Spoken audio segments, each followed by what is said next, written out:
Today is our Savoy 100 celebration, and I think it is such a gift that we have the presence of both Miss, are you ready? Miss Barbara Williams and Sugar Sullivan.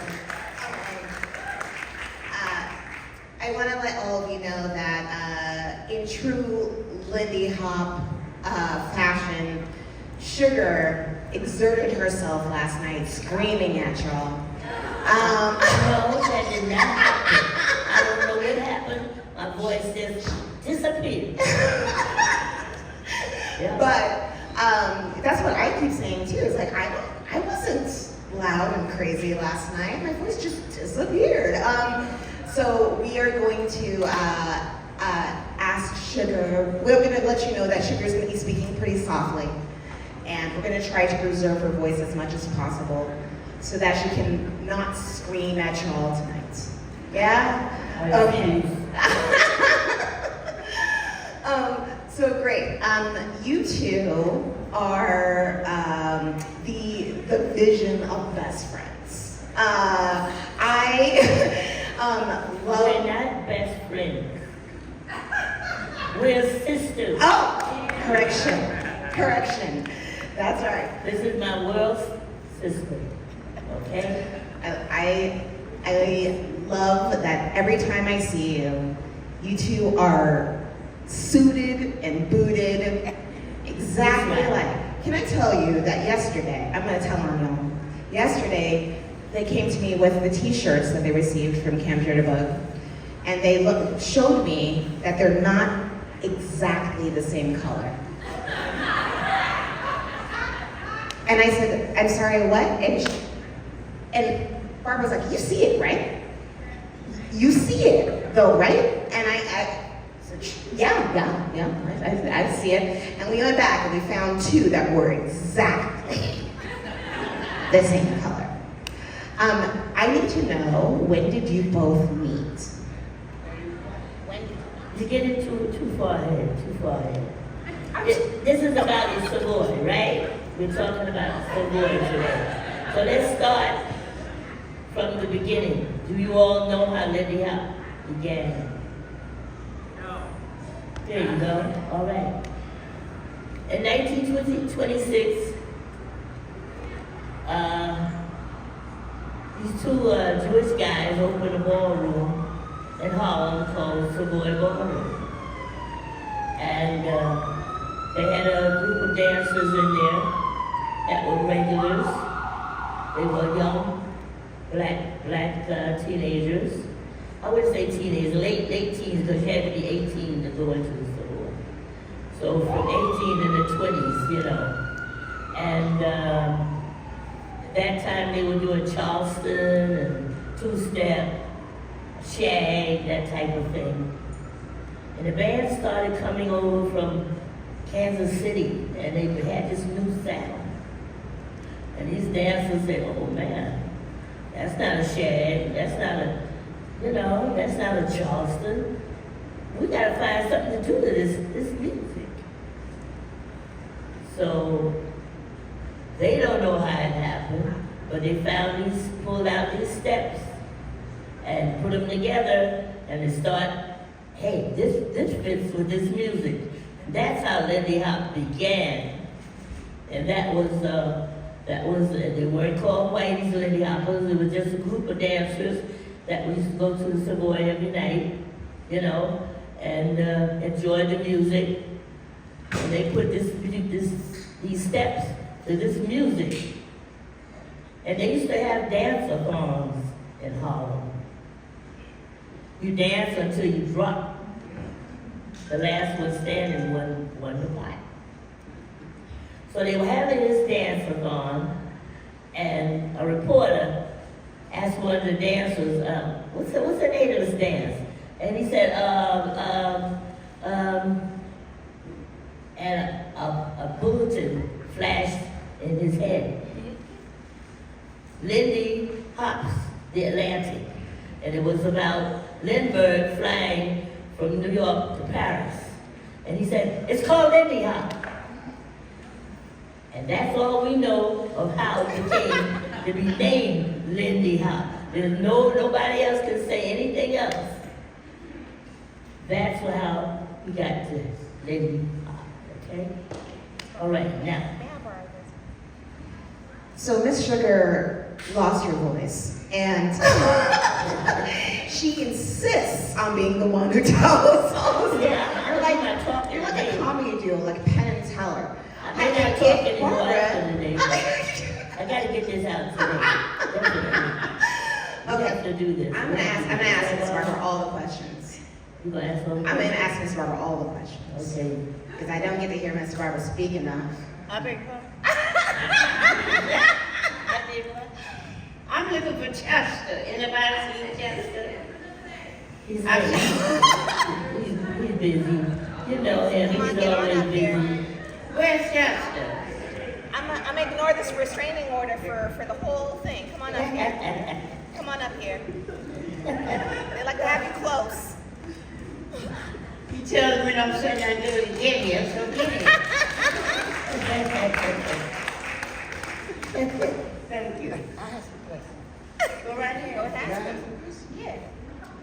Now, see, I haven't been here because these are the legends at the Savoy Ballroom. How much did it cost to get into Savoy Ballroom? That's a great question. You know, About 25 cents. 25 cents. Yeah. It was depression, and it was a beautiful place for people to go to let out all that stress about not having a job. You know, the rent is due, and they go in there and say, the hell with it tonight, I'm gonna dance. Beautiful music, and like 25 cents. They could dig that up, you know? And that's like, they said that's how it started, like 25 cents a night. And did you guys have, Yeah. like, of course you had a bar and different stuff? Yeah, there was a long bar. It was like the length of the side of the ballroom was the length of the bar. Yes. And did they serve food? Food, I don't remember no food in the store. I could be wrong, but They had drinks? because we all ate before we got there, you know. And the bar, we wasn't interested in the bar. We might run over there and ask for a glass of water. That sounds Well, What are you talking about? we had certain alcoholics around.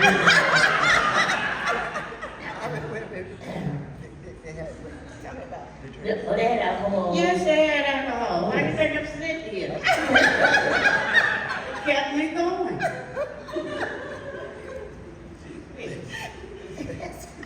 How big was the Savoy? Yeah. I used to know the footage of 120 yards by something, 50 yards. It was a block long, like you see a block here? It was a block long. In length. Yes, it was a block long.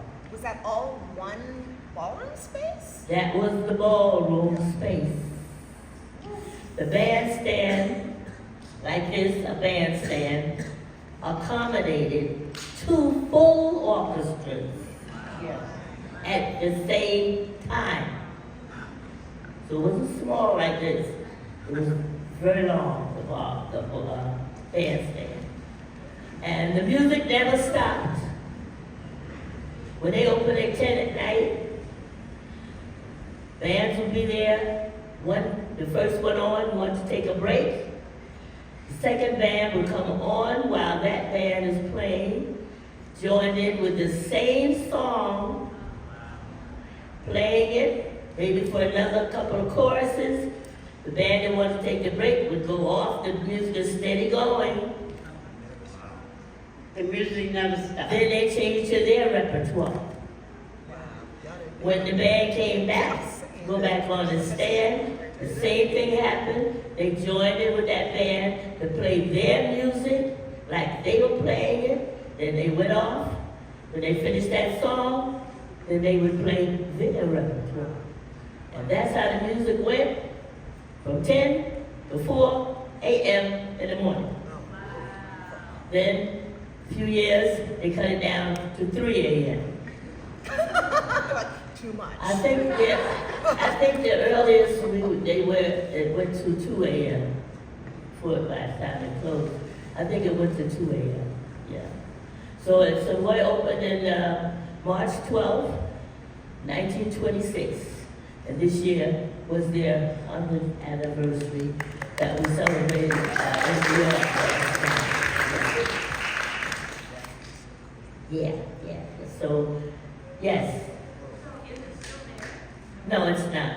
It was torn down in 1958. We had a big celebration the night it closed.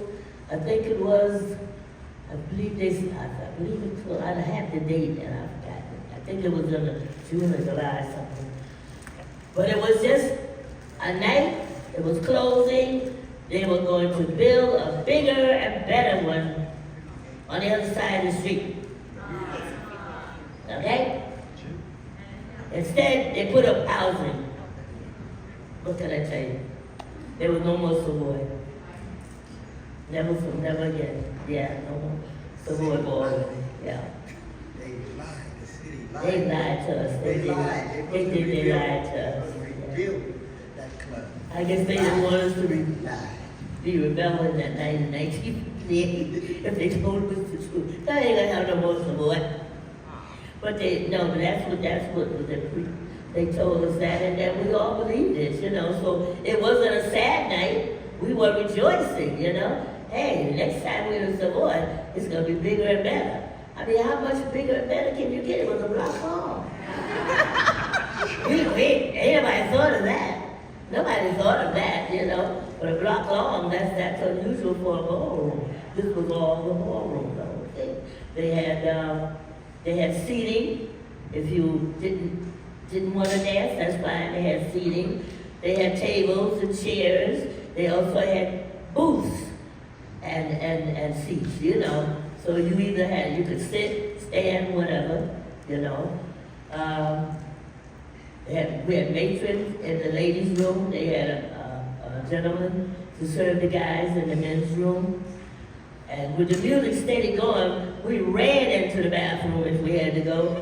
And she's standing there giving us towels, holding the towels for us. And she'll tell us, oh, the band's playing such a thing now. Oh, the band, they've changed now. It's a different band, And we used to see us in there running at each other. That's the way we went, I swear, that's the way we went to the bathroom. The regular dancers, the ones that were there 7 days a week. That's what we did, Get back on that dance floor, man. But we danced every song. Every song we danced. Whatever they played, we danced. Yeah. That floor work. Yes. Talking about the food, you guys talk about the floor. Not yet. That is made of three. Yeah, tell them about the floor, Simon. The floor made out is, well, to me, that sounded like the best floor. Oak had cork on the bottom, these springs, completely balanced. When you have a great dance floor, it gives. So your ankles and your shins won't. And they had the best floor that would bounce. And like I said, the size of that ballroom, it covered the city block, and it's estimated in capacity about 4,000 people. They can go in there. So, the staging, that was the name of the floor. Wait a minute, get it right. They had a name, it was so big, the floor was so big. It's not like the average ballroom floor, round. It was oval-like, and the nickname of it was called, it was called the track. The track. The track. The track. That's how it was like over like a whole track. So the swing walkers would dance on the outside, am I correct? The what? The swing walkers.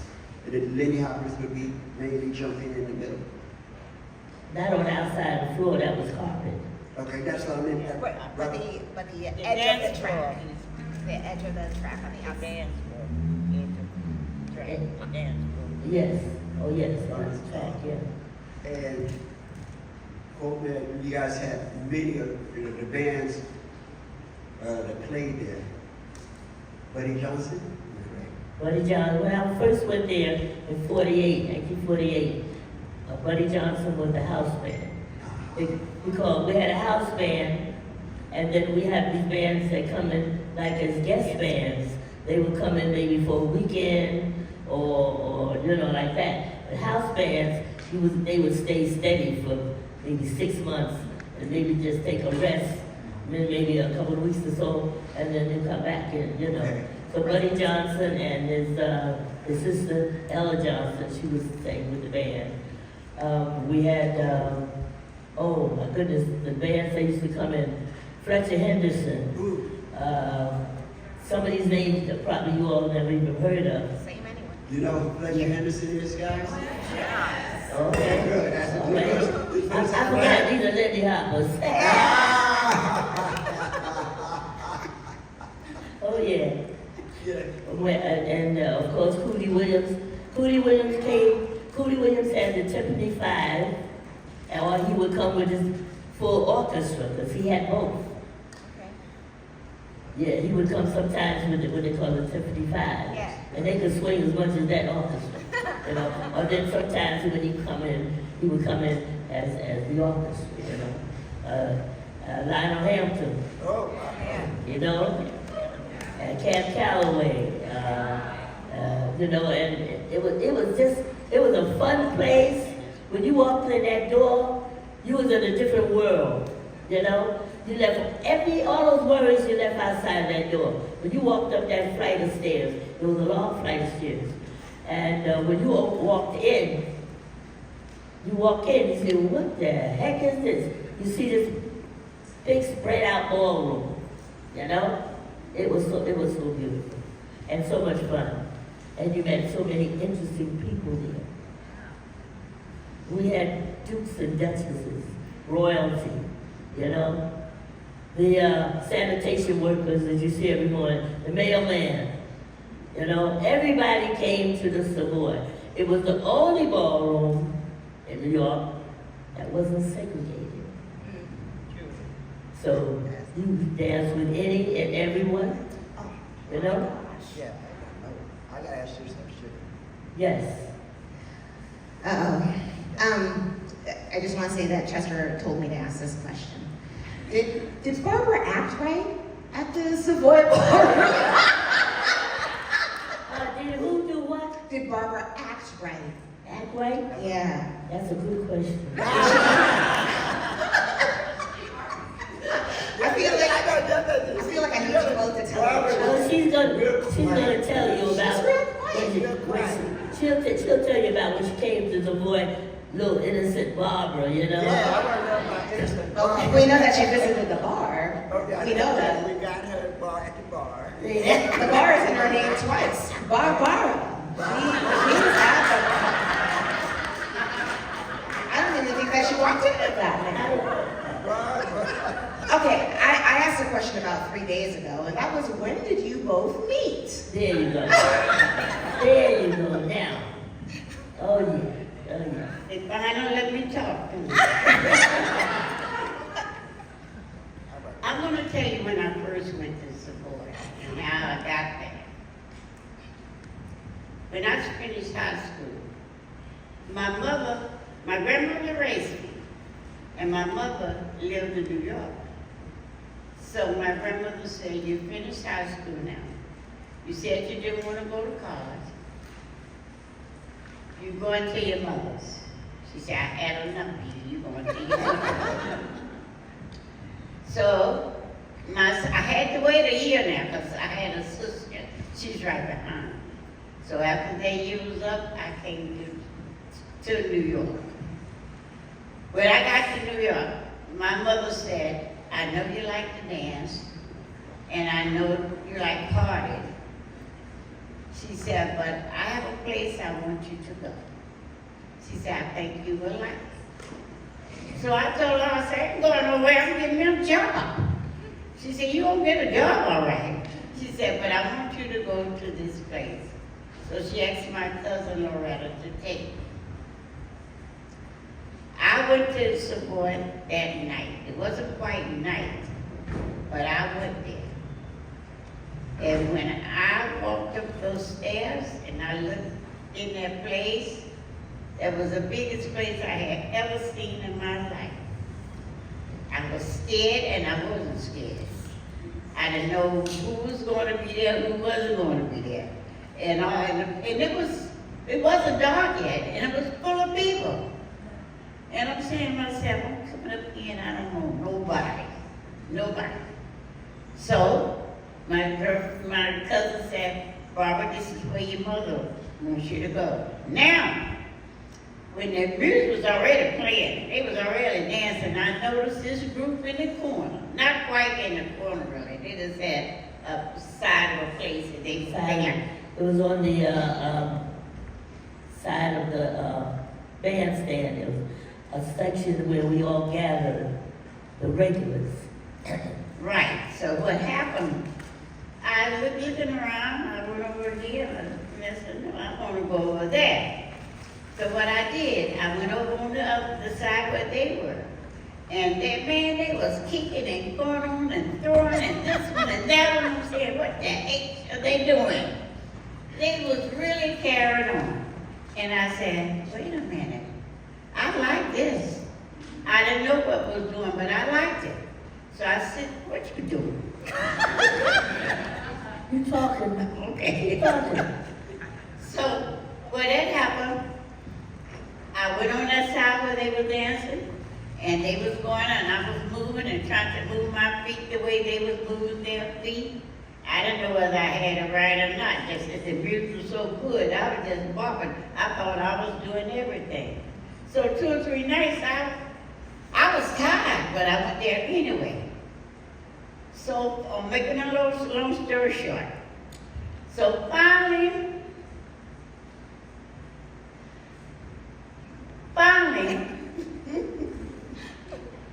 I started going to the Savoy, and they was getting ready for, No.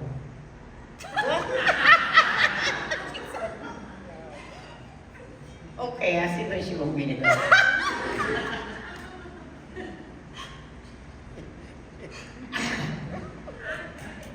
She's gonna bob in the mouth in a minute. So when that happened, I had started going to the Savoy, and I had started dancing with them, doing things with them, but I wasn't quite dancing like they was dancing, but there were several people that was noticing me, which I didn't realize. So one night there, they were dancing all in a circle, and I was on the outside of the circle. One penny, I was looking through the watching their feet and trying to do my feet the same way. All of a sudden, this man came and grabbed me by the arm and said, "Come on." I said, "Well, I ain't going in there." He said, "Yes, you are." I said, "No, I can't do what they're doing." He said, "Yes, you can." He said, "You're going in there." So he took me inside that circle. Now, I was scared, but I must have been doing something right, because I was dancing with my eyes closed. And every time I opened my eyes, a different fella had my hand. So I know I must have been doing something right. So I'll be like that. But my feet was going. Whatever it was going. So later on, it was time to leave. I had to go to work. I left and went to work. I came back the next night, and once I got upstairs, before I could get myself in the door, somebody came and grabbed me. And she said, "Do you know the man you was dancing with last night?" I said, "No."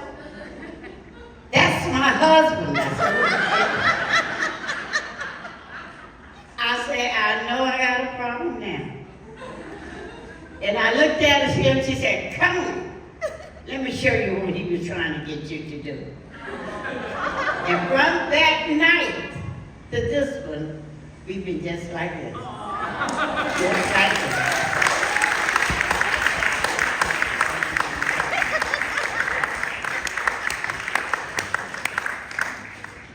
So that's how we met. And that must have been maybe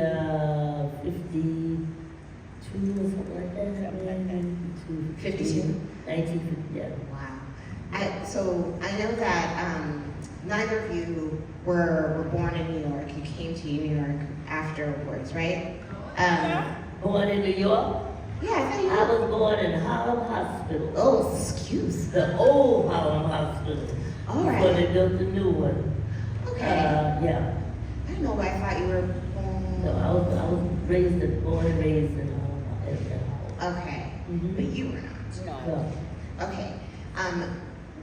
Where were you born? I was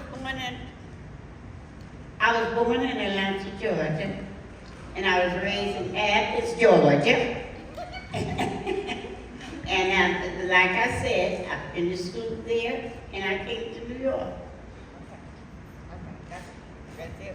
Okay. All right. Yeah. Okay, so you both are attached at the hip, and you both danced outside of the Savoy Ballroom. You had dance experience before coming to the Savoy Ballroom, right? Well, I was doing tap, you know, and I was a kid.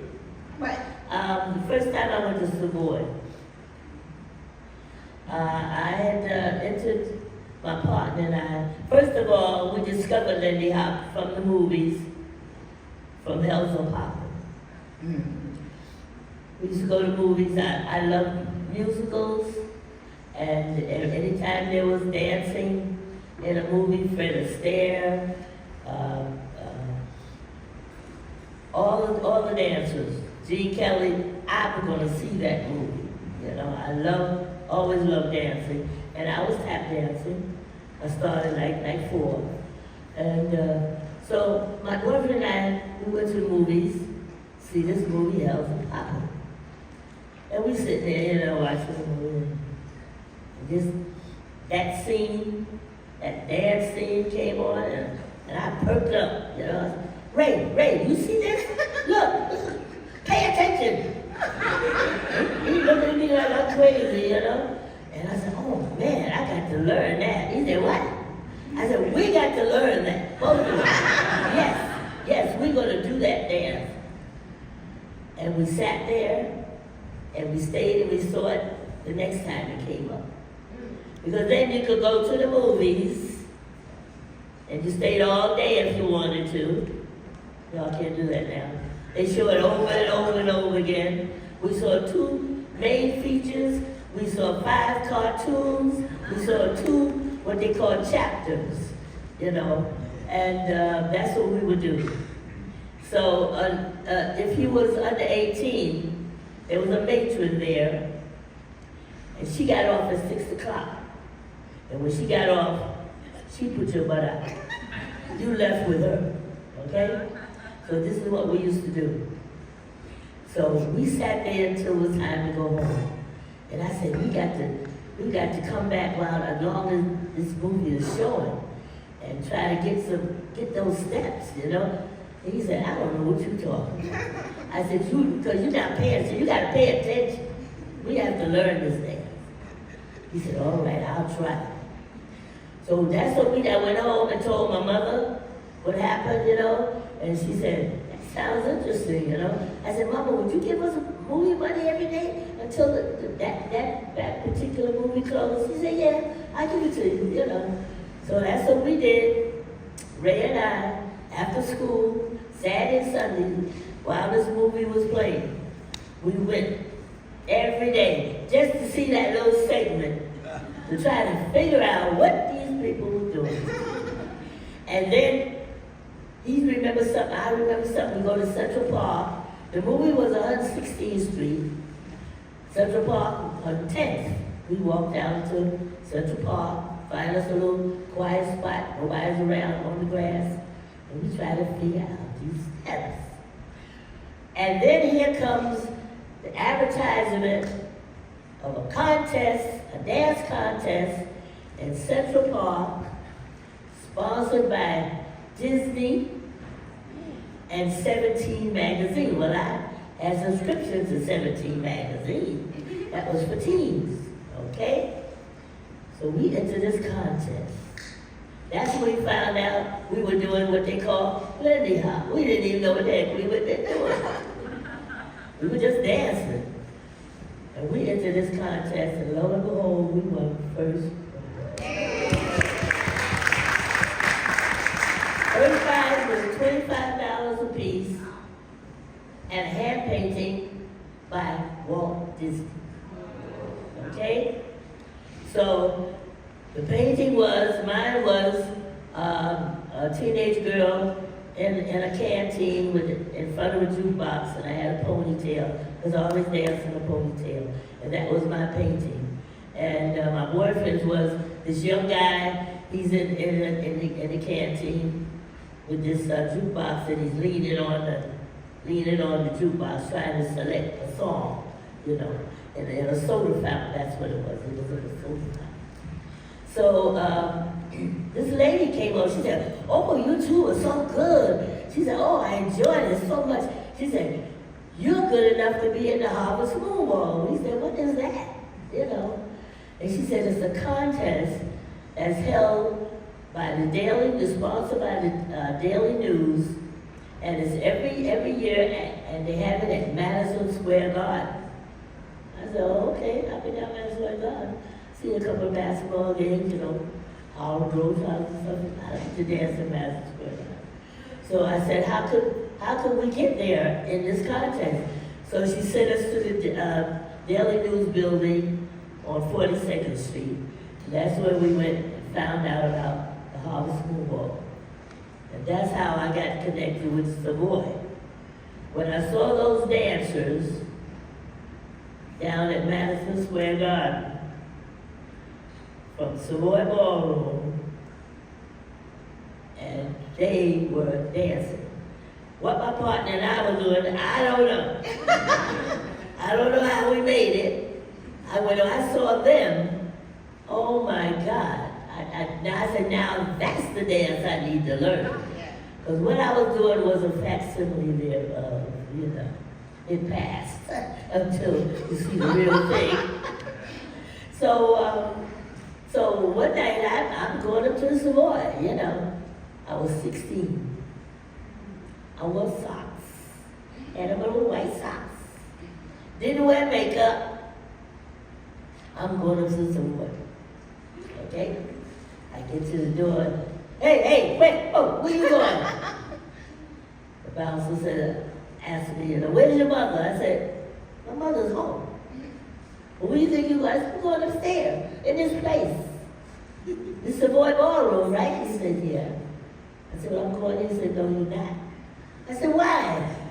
He said, you're not old enough. I said, how old would I have to be? He said, 18. How old are you, 12? I said, I was 16. I'll be back. After my birthday, I went back. With my birth certificate in my hand, I went.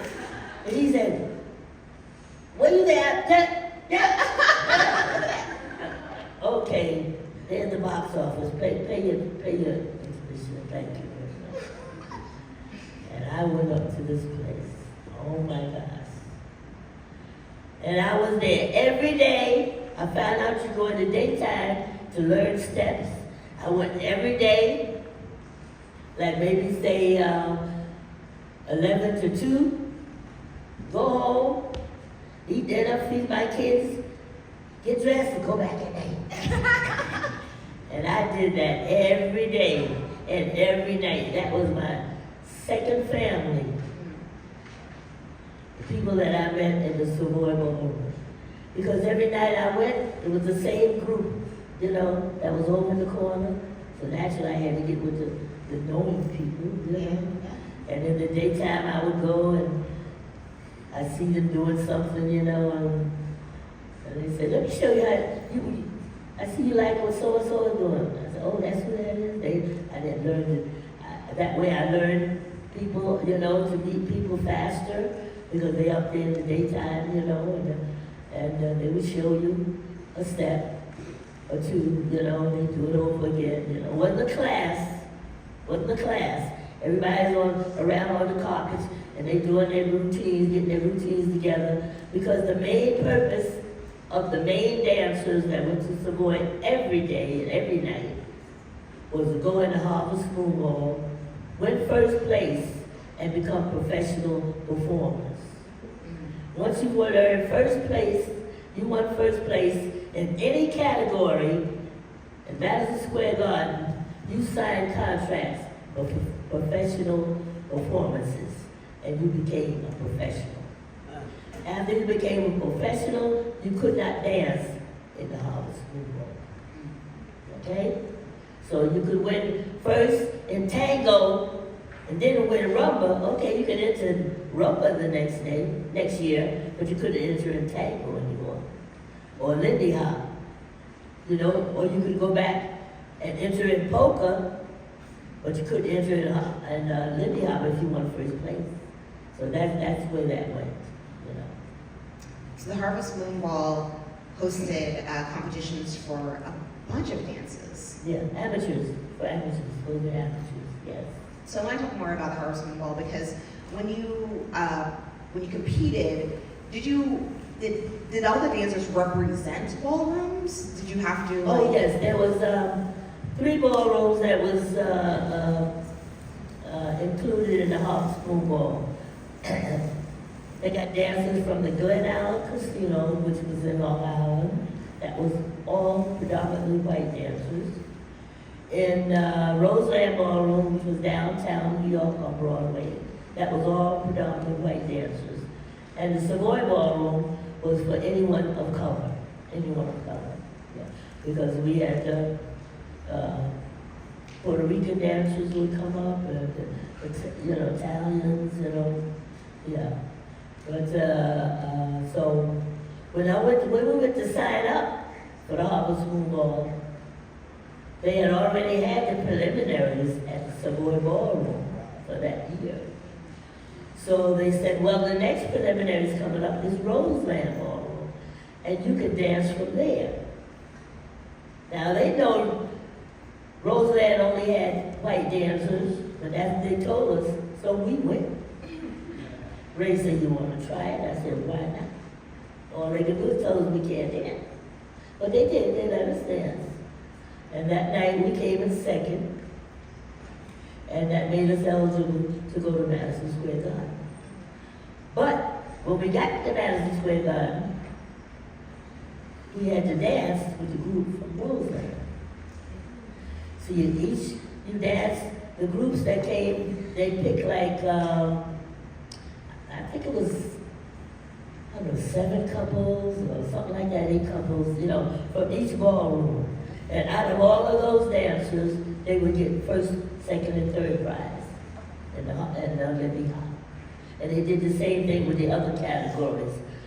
Rumba, tango, foxtrot, and polka, and Lindy Hop.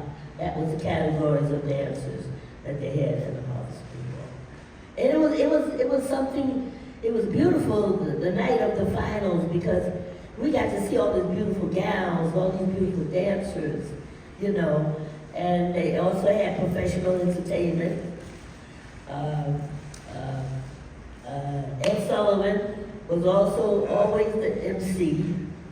And the first contract you signed when you won the Harvest Moon Ball was to appear on his television show, which would have been that following Sunday night.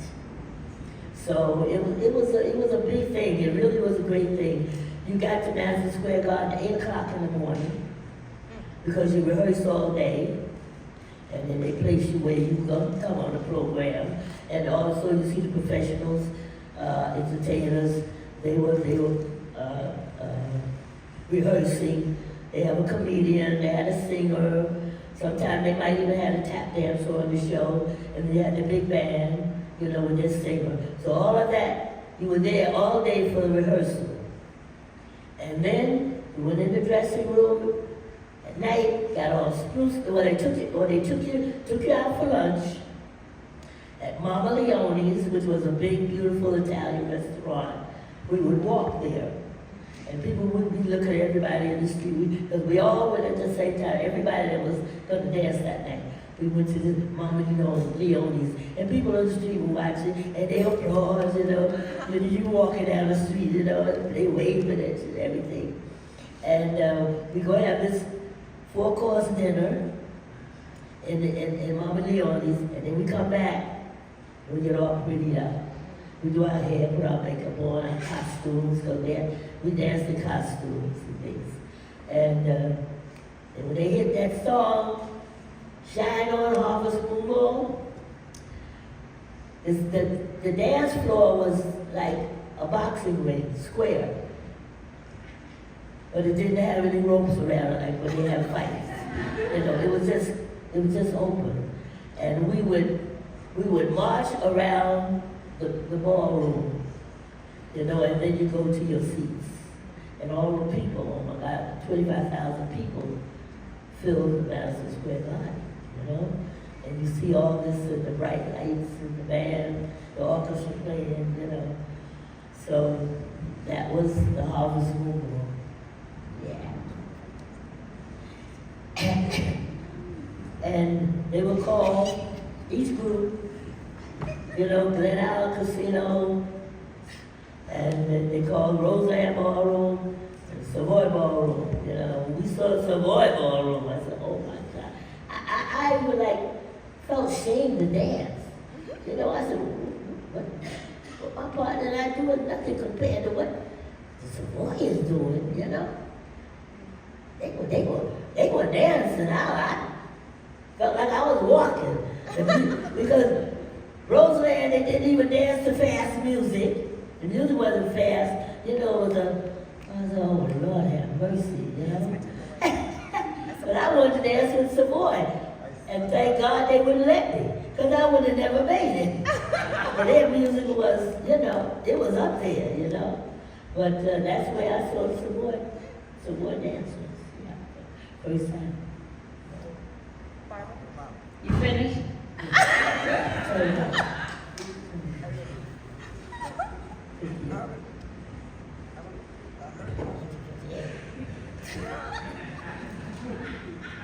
I guess I can talk now.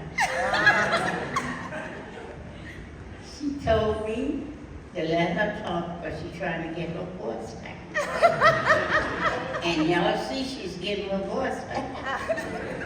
So I won't hear nothing later.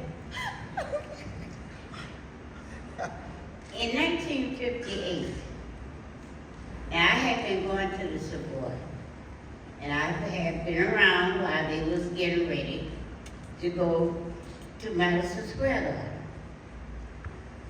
That didn't bother me. I wasn't interested in it. Only thing I wanted to do was to dance on the floor with the men that were dancing with me before. Because that way, I didn't mind going up to Savoy. They all began to know me. They all began to greet me, and I was the happiest person in the world. So this particular time in 1958, her husband again came to me and said, Barbara, I said, yes, son, come on. He said, you got to dance with Willie Post. I said, He said, Willie Post need a partner. Now, unto today, I don't know what happened to his partner. But like she said, they was going to all these places, But he was going to Madison Square Garden. And I had not did anything, any dance or anything, to go to Madison Square Garden. And I kept saying, y'all ain't gonna make me look bad. He said, don't worry about it. Somebody else came up, you're gonna dance. She said we sister, but she more like my mother. So she said, you're gonna dance. I said, but I'm gonna know that. Don't worry about it. You know it, you'll catch it. Now they only had 2 weeks before going to the Madison Square Garden. And 2 weeks, if y'all could see what they was doing at Madison Square Garden, at these dances, especially the Lindy, you say yourself, hey, don't really want to do that. Because they was a plan once. I said like this, once the blind get on the floor, the music goes up. I mean, they put it up. You didn't play with it, they didn't play with it. And that's when everybody in the place would stand up and start screaming and hollering. But they put that music up. So I'm saying to myself, nowhere in the world I'm gonna do this. But between her husband, Nick, I don't say his name, because y'all don't know him anyway. But the rest of them got me to dance with this guy, Willie Poser. Now this Willie Poser was a nice dancer, but even to the day, Chef, can you figure out nobody really want to dance with him? He wasn't handsome, you know, he really wasn't, but he was the sweetest guy, and he could dance. One year, I was his partner. I danced with him one year before I won the Harvard School Ball. And he was a good dancer. He was a good dancer. And another thing, his suits were like they were 2 sizes too big. Yeah, he didn't have no, you know. He didn't, yeah, the way he dressed, and nobody wanted to. And they tell me you dance with anybody, so don't worry about it. So for 2 weeks, they got me together. And that night when we went down to the Harvard, when we went down to Madison Square Garden, I was so scared. I was too scared to tremble. I put it that way. I was really scared. And they had 4 couples on there first. Then the last was that they only had 3 left. So that was Sonny Allen, which Sugar and I worked with many times. Judge Davis and his sister, and me and Willie Post. And I was just standing there, she said, get up on that stage. And once I got on the stage, the music started.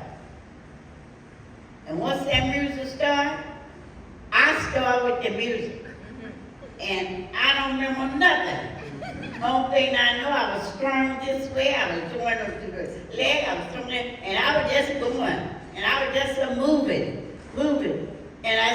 And when it was over, when they, cut the music and everything, I said, phew, what did I do?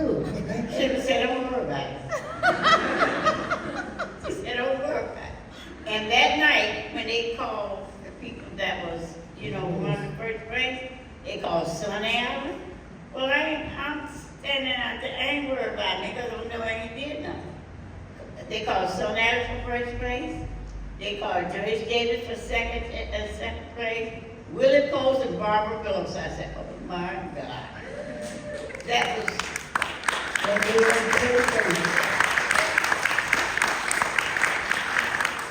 I won 3rd place and wasn't expecting to win anything. Now I never, like Sugar said, once you win first place, you can't, you're professional. But I turned professional when I won the 3rd place. Because Sonny Allen said that he once he won the first place, he said, Barbara, I'm gonna get me some groups together. I'm gonna get me some girls and a band, and we're gonna travel. It's okay. So once he started doing that, I had to go sign up for Gila Variety, professional. Because I had to be a professional in order to work in these places. So that's why I never went back to learn to win first place. I know I wasn't going back because I didn't want that 3rd, but I got it. So it was okay. I really enjoyed it. And like I was telling a group of y'all, don't be afraid to enter into anything. I was afraid, but I would try anything. So that's the difference. You can be afraid, but you can try anything. And I did that. There was nothing out there. I'm not saying it, but they told me. There wasn't a half step, nothing out there that I couldn't do. So, evidently I did something right. And I started going to Savoy in 1948. And I entered the Harvard School Board, I don't know, 5, 6 times. With different guys. Every year I tried different ones. I said, somebody's gonna give me this first prize. But I never won any prize until my husband started dancing with me. My husband, he didn't like Lindy. He would come up I go to Savoy every night, and he would come up later on and pick me up, and we go home, take me home. So he would come in maybe an hour, something before they closed, and he'd dance a couple of slow songs, you know. He liked to do what we call ballroom dancing. But her husband, he was a really smooth dancer. That ballroom, wasn't nobody out there to beat him, really. He loved that, and I like dancing with him. And so we would dance, and do a couple of ballrooms before we go home. So one night, it was 1951, and Big Nick was my partner. He was 6'2". I'm 5'2", weighing 74 pounds. Okay, you can picture, picture this. So we practicing. We had already made the preliminaries, so we were going to Madison Square Garden, but we were just maybe polishing up a little bit our act, because it was 3 weeks before the finals. So I said, let's practice one more time for the night and call it quits, because my husband had come to pick me up. So we going through the routine for the last time for the night. Bam! I hit the floor. On my face, blood spurting. I said, oh my God, I'm never dancing again. And I know my husband was sitting there looking at me and said, I've been telling her this for years. But she wouldn't listen to me. So I know he wasn't gonna let me dance no more, I just knew it. So as soon as I hit that floor, I said it out loud, I'm never dancing again. And everybody looking at me, and so they got me up. I had kind of fractured my arm, because I couldn't straighten my arm out. And not this one. Because my wedding band was all mashed up on my finger when I hit the floor. And I said, oh my gosh. So we went to emergency, found a garage that was open so they could cut my rings off after we left emergency. And stitches, a couple of stitches at my eyebrow. So I'm home, pouting. Can't go to Savoy, can't dance in the hall no more. So my husband would say, why did you say you never dance again? I said, because you're not going to want me to dance before. And now you have a case. Before you had a case. As long as my mama tell me I go somewhere, yeah, I'm gone. Mama, keep the kids. I go, So he says, suppose I dance with you. I said, you? I laughed in his face. He said, not you. He was too suave, debonair, that type of guy. So he said, I can do that dance. I said, yeah, right. He said, I'll do it for you. I said, okay, all right, we'll see. So we started going into Savoy in the daytime, I'm healing and I'm showing him, because my partner, Nick, Big Nick, he got the routine and another partner the next morning. Wow. Okay? So now I got to put together another routine for my husband and I. So that's what we started, put this routine together, 3 down steps and stuff, And we started practicing. When the guys, they laughed at him at first. But when they saw he was serious, Nick, Big Nick, Ronald Hayes, Lemos, when they saw he was serious, they started helping him. Showing him what the guys should do. Because I couldn't show him that. And come the night of Harvest Moon Ball, he was ready. I had made us costumes. We wore orange and black, bright orange and black. Satin, ruffles, I had ruffles, and he had big sleeves, puff sleeves and stuff. And we was ready, and we went down in the Harvest Moon Ball. We didn't win anything, that was 51. 52, we didn't dance, I was pregnant, I think it was. 53, we danced. We won 3rd prize. 54. No, we won second, we won third, and then 54, we tied for third place, and we didn't get it. 55, we won first. There it is. I was the contract, the Radio City Music Hall, Ed Sullivan, the what's the name of the Latin Quarter, which is a club down on Broadway, and you could tell us nothing in there. So Sonny Allen, when he won first place in 1958, he says, I want to put a review together, a dance review. He says, told me and Barbara, y'all try to get the 8 girls. Wait. I just thought about something. Oh, okay. Sonny had asked Sugar to dance with him. Oh, at one night, yeah. And Sugar told him no. That's when he first came. Huh?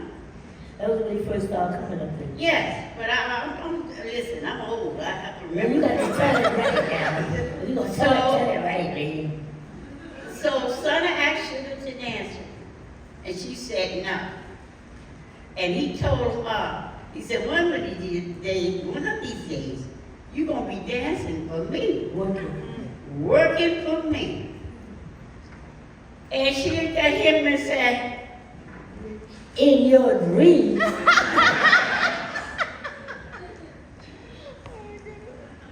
well,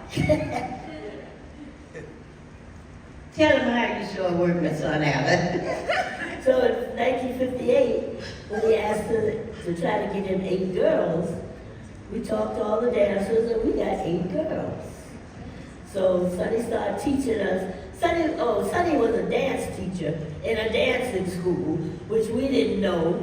He had been on TV 2 or 3 times on the some kids show, you know, he was tap dancing and so forth. We didn't know all this when he came to Savoy. He didn't tell nobody nothing, you know.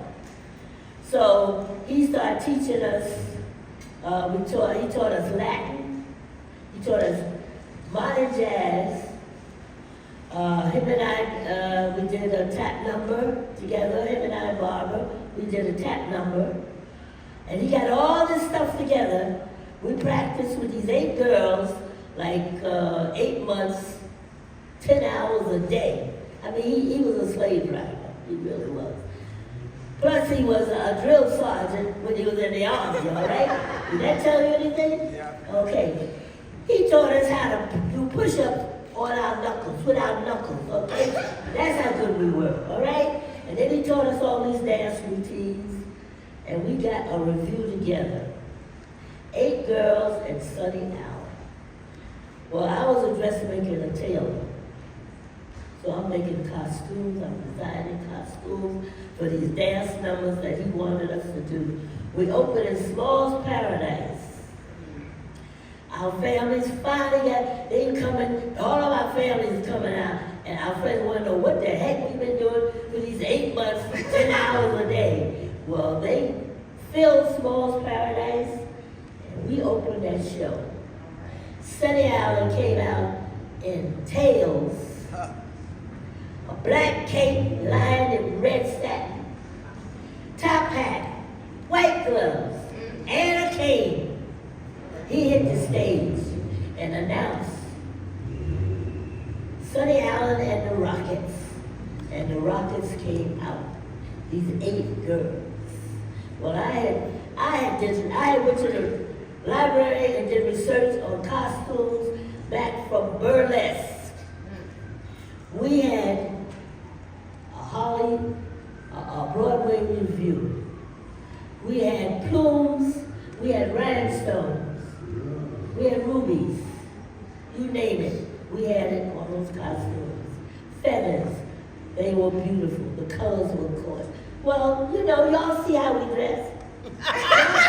Y'all see how we dress, so I have to tell you that I made a gorgeous costume. And I made all the girls, designed them, cut them out, and made them. And Sonny What he had did was he rented the tails, he rented the tucks, and he rented brocade jackets to wear every time we changed costumes. He had a brocade jacket, the color of the costume. Yes. It's beautiful. So we gotta go, y'all. They tell us to go. But that was Sunny Island and the Rockets. And eventually we cut down to 4 girls that we danced like 13 years, traveling all over Canada and the United States. That was Sunny Island and the Rockets. What was the Next time that we hobby work together, I think that we need to do a Rockettes talk to make sure we cover all, because I know that you have more Also, shows. we finally went into singing. We would open our I was show going to ask singing. you. Yeah, we But- opened our show singing, and then we did our dance numbers. But all of our shows ended with what? Lenny Hop. Okay? My partner was a girl, which was not very often in those days. I was the flyer. So we did aerials. Barbara and Sonny would finish up the act. We had one girl came out and did a little comedy dance, and then my partner and I, Charlotte, we call her Mommy, we did our aerial routine, and then Barbara and Sonny. And would Barbara's gonna finish win up. it. No, that's it, y'all. Yeah. Thank you so much, everyone.